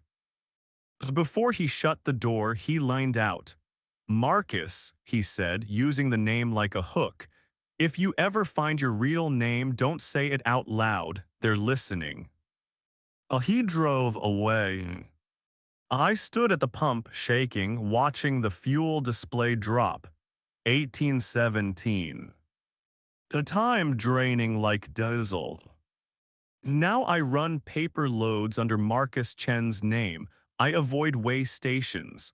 I avoid cameras. I keep my head down. But sometimes at night, in the reflection of my side mirror, I see my own eyes. A flat reflective. And I realize with a nauseating certainty that I'm the double now. Somewhere out there, the real Marcus Chen is standing in the rain, banging on a truck stop door trying to remember his name. As asterisk story 7, the tanker that carried a lake that wasn't there. The manhole cover on my tanker lid buckled upward with a boom like a gunshot, and black water erupted in a column that slapped the night air and fell back down in heavy sheets. It wasn't supposed to be water. My bill of lading said food-grade corn syrup, 38,000 pounds sealed. But the liquid that sprayed out smelled like river mud and dead fish. And when it splashed my gloves, the skin underneath went numb like it had been dipped in ice. My name is Keisha Monroe, and on April 3, 2023, I was running a tanker from St. Louis to Des Moines. I'd hauled syrup before. It's thick, slow, sweet. It doesn't explode out of a lid like it's under pressure. I'd stopped at a small mom and Depop truck stopped near Hannibal because my tire pressure warning lit up. It was 0312. The lot was empty except for one rusted tanker parked in the far corner, no tractor attached, sitting like a forgotten organ. I walked around my rig with a flashlight, rain misting. The air smelled of spring mud and diesel. My tire was fine. The warning was gone. Then I heard it. A sloshing. Not the sluggish roll of syrup. A lively, open water slosh like waves against a boat. My stomach tightened. I climbed the tanker ladder, heart pounding, and put my ear near the lids. I heard gulls. Faint, distant cries like a lake shoreline. I laughed nervous. No way, I muttered. The manhole cover buckled upward. It blew open and black water erupted. I stumbled back on the catwalk, nearly falling. Water rained down, soaking my jacket. It was cold and stank of algae. Inside the tanker, I saw movement. A pale shape rolled near the surface, like a fish belly. The water inside my tanker was deep and dark, reflecting my flashlight like a night sky. My radio crackled in my pocket, a voice male, unfamiliar. You opened it, it said calmly. Now it knows the way out. I fumbled the radio. Who is this? And keep it closed, the voice said. Drive. If it spills, don't let it touch the road. The road remembers. The line went dead. My hands shook. I slammed the manhole cover down, spinning the bolts. The metal was slick. The tanker continued to slosh like a living thing. I climbed down and got in the cab, soaked, heart racing. The BOL in my folder now read something different. A product, lake water. A origin, nuns. A destination, open road. My throat went dry. I should have called my company, but my phone had no signal. The truck stop office lights were off. The building looked abandoned. In the far corner, that rusted tanker seemed closer than before. I started my engine and pulled out. As I rolled onto the highway, my tanker sloshed hard, the weight shifting aggressively, pushing my tractor like a hand on my back. The road ahead was I-72, empty and wet. In my mirrors, the tanker's side reflected something that wasn't there. A shoreline. Trees and rocks, moonlight on water. But behind me was only asphalt. The sloshing grew louder, and with it sounds, gulls, frogs, distant thunder. My cab filled with damp air, the windshield fogged from inside. At mile marker 41, a deer ran across the road. I braked hard, tires hissing. The tanker surged forward, and I felt the tractor jerk as if the fifth wheel strained. A sound came from behind through the frame, a deep, wet groans. Then my dashboard lights flickered and my radio came on by itself. The same male voice, "Don't stop," it said. "If you stop, it settles. If it settles, it sinks."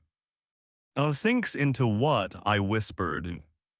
"Into the road," the voice said. "It makes a lake where there isn't one." My hands went numb on the wheels. I drove faster. Rain began harder. The road shone like black water. My headlights reflected off the pavement in a way that made it look liquid. The tanker sloshed, and I felt cold seep up through the floorboards, soaking my socks though I was in a cab.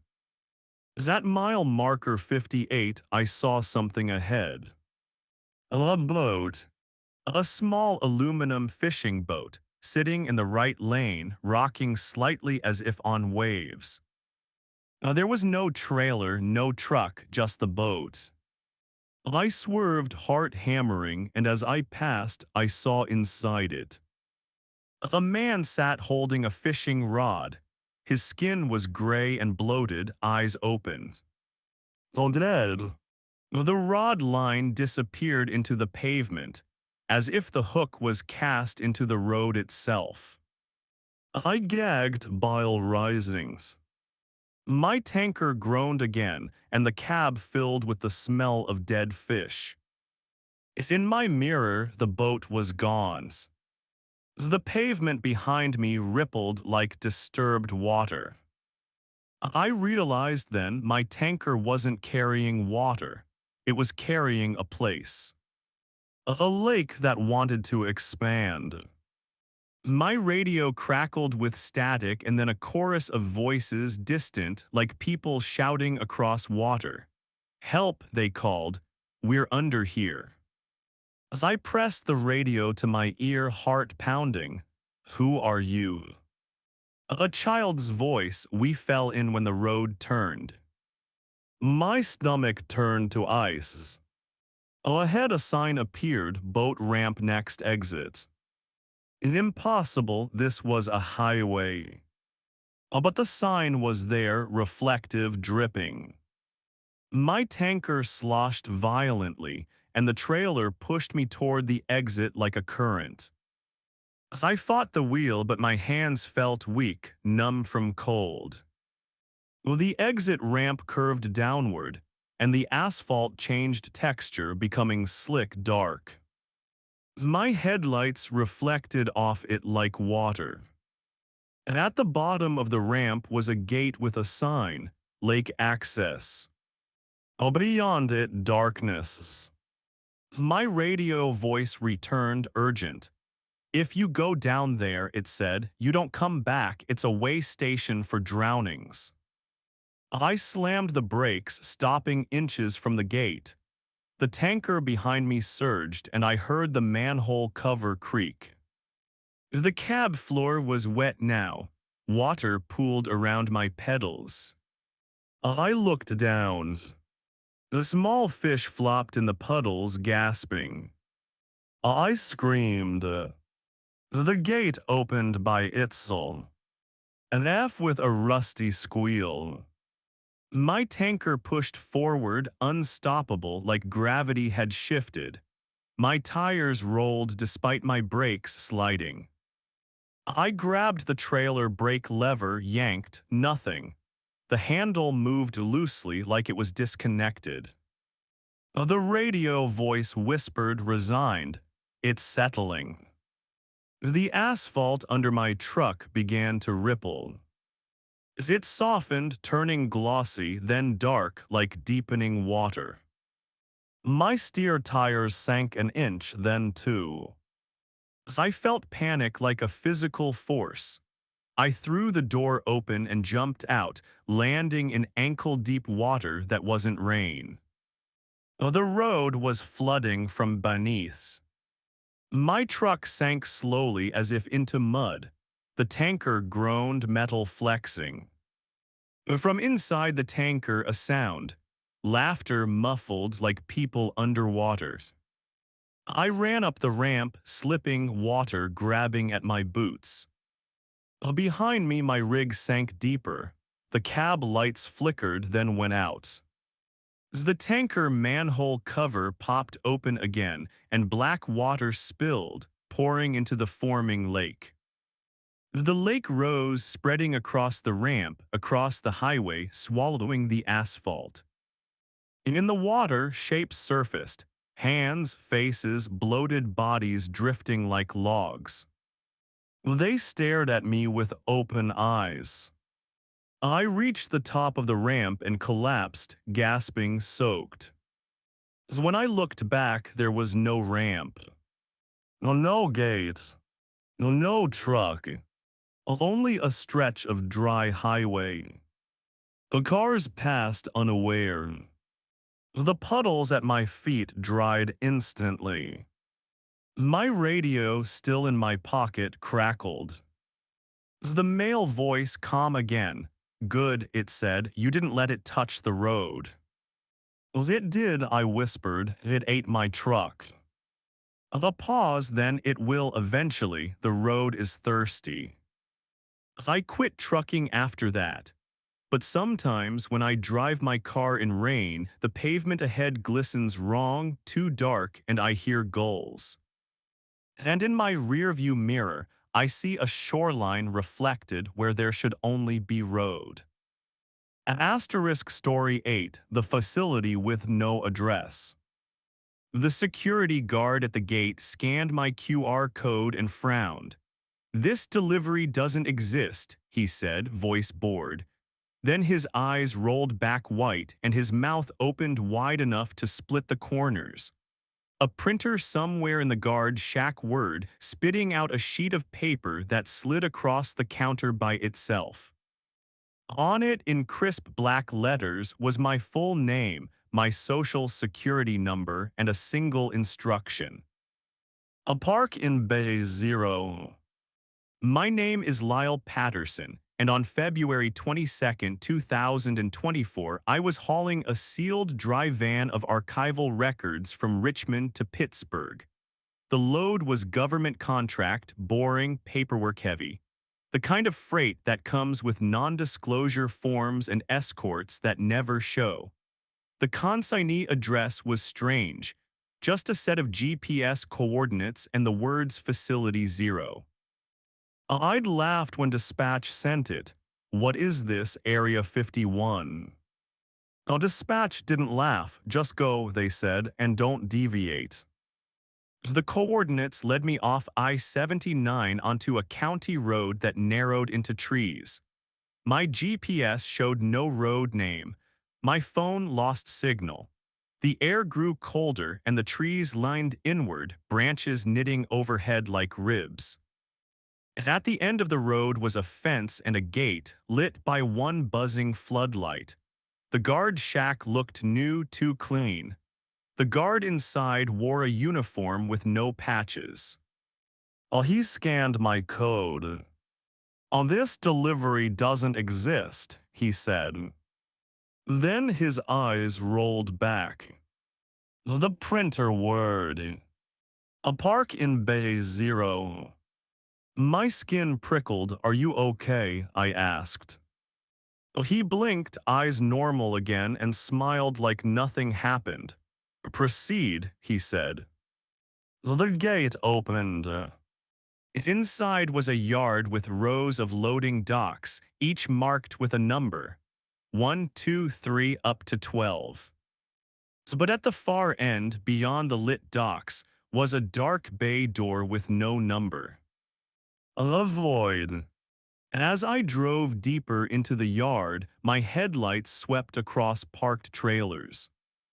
All of them unmarked. No company names, no plates, just white boxes lined up like teeth. My trailer brakes hissed, and for a moment I thought I heard voices from inside the parked trailers, muffled pleading. I told myself it was wind. The paper in my hand felt cold, damp. Park in Bay Zero. As I turned toward the dark bay, The yard lights seemed to dim as I approached, as if the darkness around Bay Zero consumed illumination. The dock door was open, just a crack blackness beyond. No light spilled out. My backup alarm beeped as I reversed.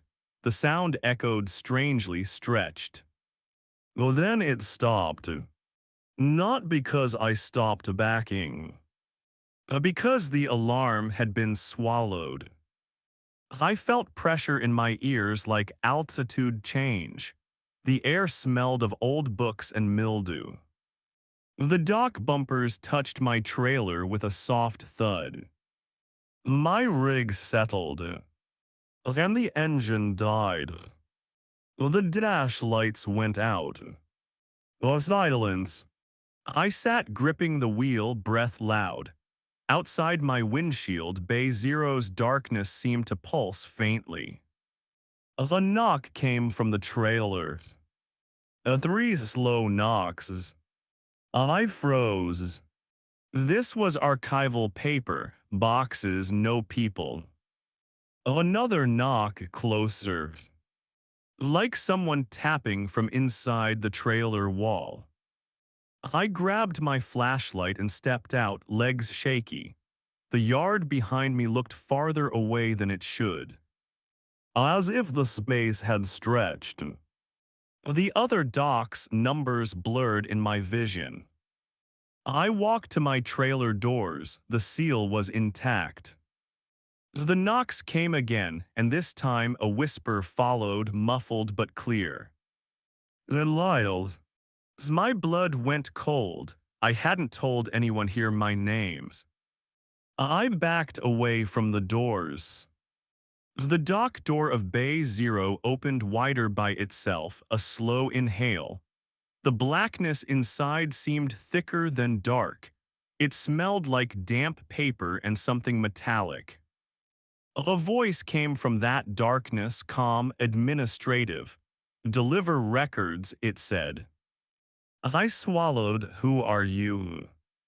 No answer, only the sound of pages flipping fast like a book rifled. My trailer knocked again, harder like something inside wanted out. I remembered the parked trailers, the whispers. I stepped toward the dock door.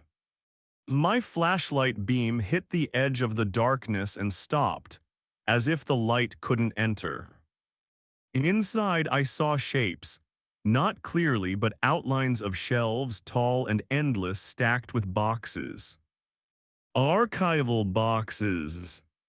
And between the shelves, figures in reflective vests moving slowly, carrying clipboards. Their heads were bowed, as if reading names. A printer sound echoed from inside, and a sheet of paper floated out of the darkness, landing at my feet. On it a list. My route history. As every delivery. At every stop. And next to each one, a note in small text. A witness. I felt nausea rise. What did that mean? The voice from the darkness repeated, deliver records. I backed away shaking, no, I'm living. I ran to my cab, tried the ignition. Nothing. The truck was dead. My phone was dead too, screen black though it had been charged. The yard lights flickered, dimming further. From behind my trailer, footsteps approached. I turned.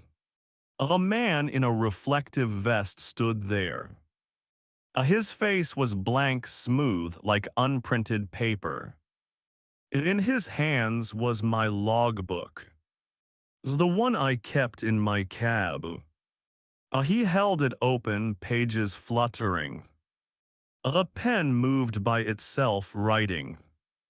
Next entry, Facility 0, Bay Zero, delivered.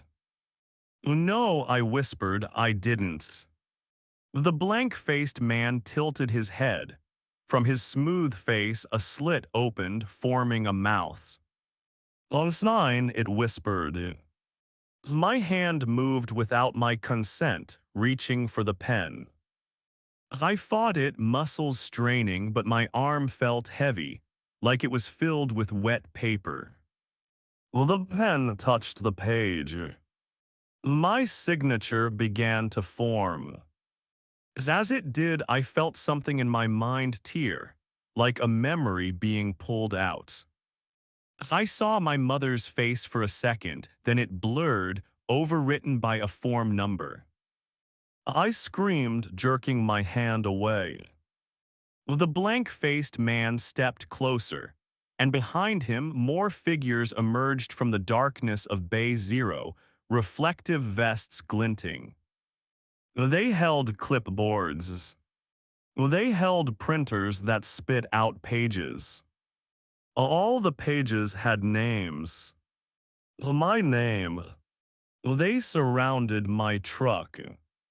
The trailer behind me knocked, now frantic, like something trying to escape. I realized the records weren't boxes. They were people. Witnesses. The drivers who'd seen something and had to be filed away. The voice from Bay Zero spoke again, almost kindly. You delivered, now you're archived. The ground under my boots felt soft, like stacked paper compressing.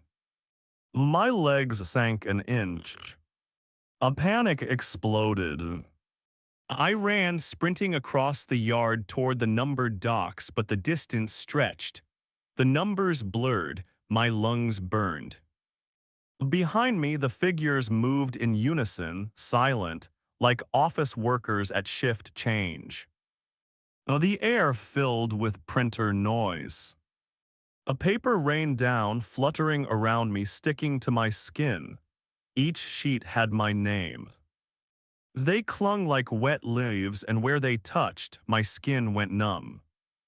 As I tore them off, but more stuck. My arms grew heavy.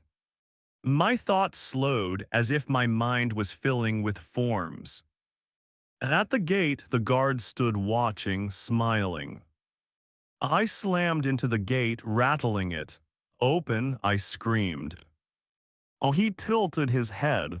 This exit doesn't exist, he said. His eyes rolled back. The printer whirred. A new sheet slid out. A park in Bay Zero. I collapsed, sobbing. When I woke, it was daylight. I was sitting in my cab on a county road, engine running, GPS normal.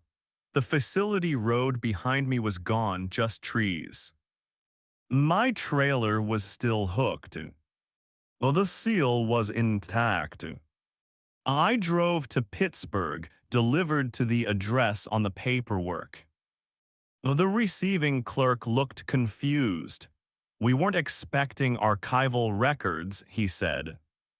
What's in the trailer? I asked, voice shaking. He shrugged. Open it. I did. Inside were boxes. Archival boxes. Each one labeled with a names.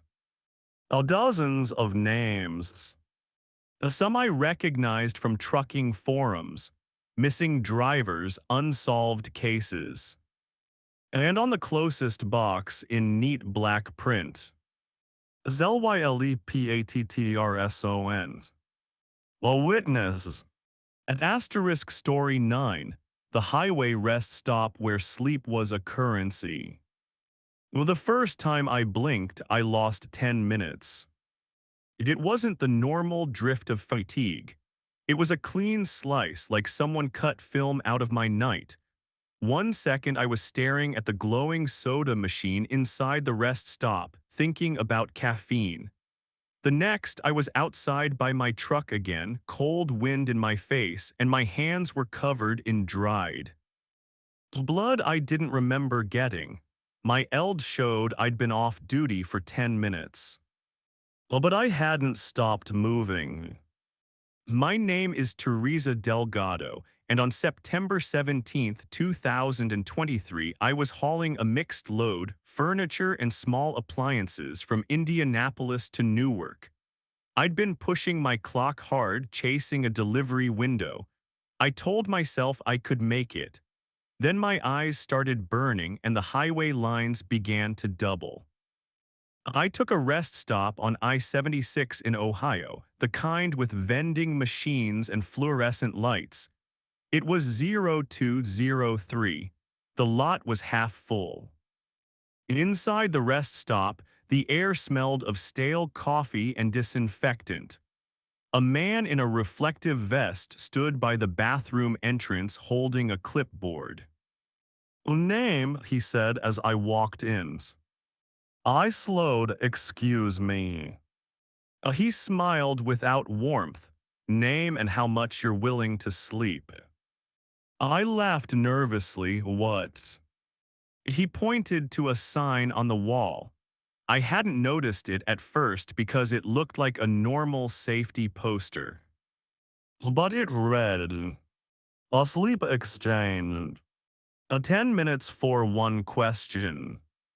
1 hour for one answer. And 8 hours for safe departure." My stomach tightened. Is this some prank? The man's eyes were too bright under the lights, like they reflected. "Everyone pays," he said. I turned away, heading for the vending machine. My hands shook as I fed in dollars. The machine's spiral turned. The candy bar dropped. Then the fluorescent lights flickered. I blinked and lost 10 minutes. Now I was outside, cold wind, blood on my hands. My heart slammed. I ran back inside. The man was still there, clipboard ready. "Oh, you blinked," he said calmly. "That's 10 minutes, one question." "Well, what happened?" I demanded, voice cracking. Oh, he tilted his head. "That's your question." "Oh, yes." He wrote something on his clipboard without looking. "You paid 10 minutes," he said. "Answer, you tried to leave, you couldn't." My throat went dry. "What do you mean I could?" Oh, he shrugged. "This rest stop sells rest. If you take it without paying, it collects." I looked at my hands. The blood was real, crusted in my cuticles. Whose blood?" I whispered. He smiled slightly. "That would be another question." I backed away, nausea rising. In the lot, other drivers moved like sleepwalkers, faces blank. One man sat on the curb rocking, whispering numbers. I approached him. "Hey," I said, "are you okay?"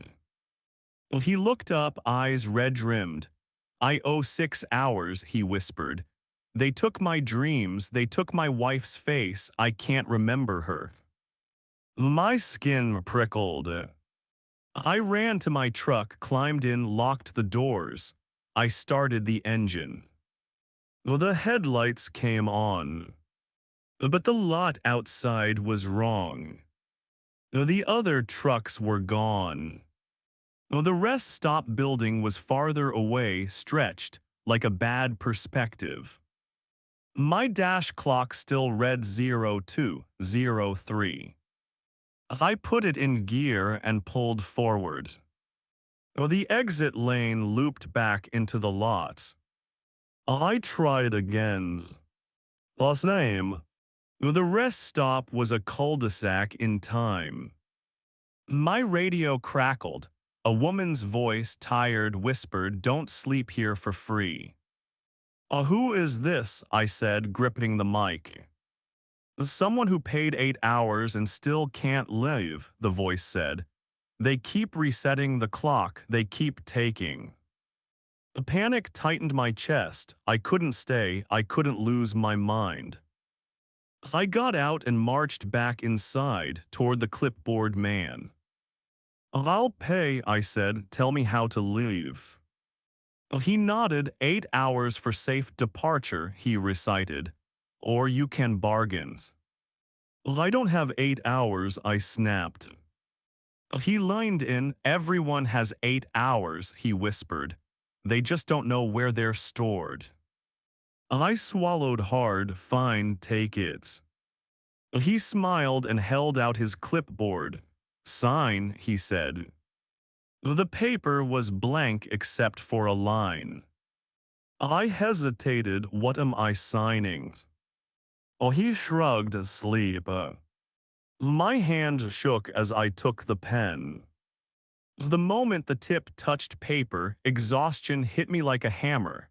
My eyelids grew heavy, my limbs leadened. I stumbled, trying to stay awake, but the floor seemed to tilt. The man's voice was distant. 8 hours, he murmured, safe departure. As I fought, but sleep poured over me like black waters. As I woke in my cab, sunlight, birds. My dash clock read 10:03. Relief flooded me. I'd slept. I could leave. I started the engine, pulled out. The highway was normal. For 10 miles. Then I saw the rest stop sign again. The same rest stop. The same exit. My stomach dropped. No, I whispered. The radio crackled with the clipboard man's calm voice. Safe departure, he said, for today. As I realized then, I hadn't bought an exit. I'd bought a loop. It was 8 hours every time. My eyes burned. I felt the weight of exhaustion already creeping back, unnatural fast. I tried to stay awake, but my eyelids fluttered. I blinked. 10 minutes gone. When my vision returned, I was on the shoulder, hazard lights flashing, and my truck's front bumper was smeared with fresh blood. In my passenger seat was a clipboard. On it, in neat writing, was my signature. And beneath it, a New Balance. OWED 7 HOURS 50 minutes. The question formed in my mind, sharp as panic. Whose? Blood. The radio whispered, amused. 10 minutes for one question, it said, go ahead. As asterisk story 10, the container that had my home address inside. The shipping container was supposed to be empty, but when I swung the trailer doors open at the rail yard, the smell of my childhood kitchen hit me so hard my eyes watered, fried onions, old linoleum, and the faint sweetness of my mother's perfume. The container's interior was dark, but my flashlight beam caught something taped to the far wall, a manila envelope with my name on it in my own handwriting. Beneath it, in thick marker, was my home address. And it was dated tomorrow. My name is Hector Valdez, and on December 11th, 2024, I was hired as a drayage driver moving intermodal containers from a yard in Newark down to a distribution hub in South Jersey. The container number I was assigned was MRKU 771,249. The paperwork said empty reposition. Easy money. The yard was loud with cranes and clanking steel. I backed under the chassis, locked the pins, did my light check. Normal. Then the yard clerk handed me a note. Don't open it until you're on the road, he said, not meeting my eyes. As I frowned, open what? He shrugged, the doors just don't. That should have been my warning, but drayage is all about speed. I wanted the turn. I pulled out of the yard and merged onto the turnpike. Rain fell in thin sheets. Traffic hissed. At 1922, my trailer camera alarm pinged door movement. It's impossible. Container doors are locked with a bolt seal. I glanced in my mirrors. The right door handle was rotating. Slowly, by itself. As I felt cold flood my stomach, I pulled onto the shoulder, heart racing, hazards on. As I got out, rain soaking me, and walked to the back. The bolt seal was intact, yet the handle had moved. As I pressed my ear to the door, for from inside a sound, a TV playing. Not muffled, clear. A sitcom laugh track. My throat went tight. That sound belonged in a living room, not a steel box. As I backed away, my phone buzzed. A text from an unknown number. Don't open it, ITS practicing. My hands shook. I typed back, who is this? The reply came instantly. Use tomorrow. My skin prickled. I stared at the container number. MRKU 771,249. The last digits looked like a date. 1204. Tomorrow. I stumbled back into the cab and drove, refusing to open, refusing to stop again. But the sound from the container followed. Not through the doors, or through my cab speakers. The laugh track played softly under the radio static. Then a familiar voice, my mother's voice, called my name the way she used to when dinner was ready. Hector, it said warmly, come home. My eyes burned with tears I didn't trust. My mother had been dead 5 years. The GPS screen flickered. A new destination appeared, overriding my route. Home. I slammed the screen, cursed. It kept reappearing.